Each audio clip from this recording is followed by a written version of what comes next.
नमस्कार। इन खबर में आपका स्वागत है। पिछले 7 महीने से जंग लड़ रहे रूस और यूक्रेन के राष्ट्रपति को लेकर के बड़ी खबर आ रही है। यूक्रेन के राष्ट्रपति व्लादिमीर ज़ेलेंस्की की कार का कीव में एक्सीडेंट हो गया है।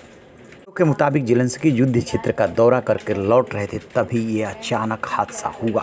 राष्ट्रपति के प्रवक्ता ने बयान जारी कर बताया है कि कार यूक्रेन के राष्ट्रपति की कार और एस्कॉर्ट वाहन से टकरा गई। इसके बाद ज़ेलेंस्की के साथ मौजूद डॉक्टरों ने ड्राइवर को तुरंत शुरुआती इलाज के बाद एम्बुलेंस से अस्पताल भेज दिया। बयान में कहा गया कि राष्ट्रपति ज़ेलेंस्की की जाँच की गई, उन्हें कोई गंभीर चोट नहीं आई है।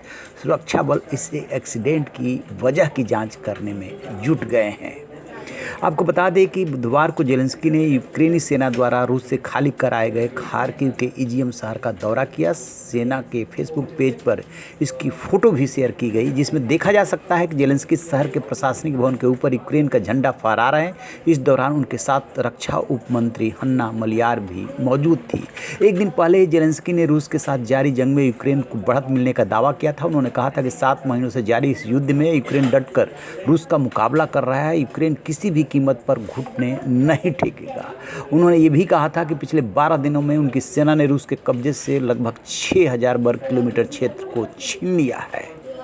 के अलावा ऐसी भी रिपोर्ट्स आ रही है कि यूक्रेन की सेना रूस की सीमा तक पहुंच गई है और वह एक के बाद एक अपने गांवों को रूस के कब्जे से आज़ाद करा रही है।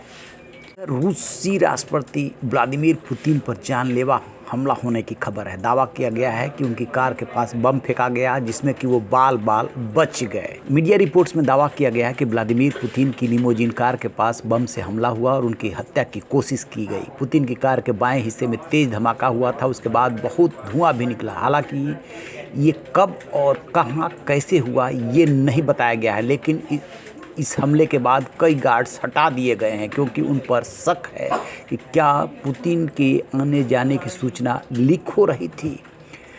पुतिन की लिमोजिन कार को घटना के बाद दूसरी जगह ले जाया गया। इस घटना में पुतिन को कोई नुकसान नहीं पहुंचा।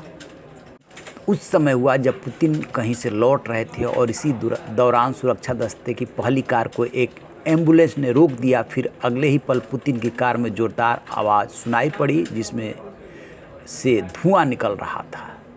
को बता दें कि पुतिन पर हमले का दावा ऐसे समय में किया गया है जब यूक्रेन के पलटवार में रूसी सेना को भारी नुकसान उठाना पड़ रहा है और इसको लेकर के देश के अंदर पुतिन की आलोचना हो रही है। यहाँ तक कि उन्हें हटाने की भी मांग हो रही है। तो पुतिन पे हमला और यूक्रेनी राष्ट्रपति व्लादिमीर ज़ेलेंस्की की कार का दुर्घटनाग्रस्त होना, दोनों को जोड़ करके देखा जा रहा है और यह भी आशंका व्यक्त की जा रही है कि कहीं ऐसा तो नहीं होगा कि अब महायुद्ध छिड़ेगा। रही न बेखबर, देखते रहिए इन खबर। Thank you. इन खबर चैनल को सब्सक्राइब करें।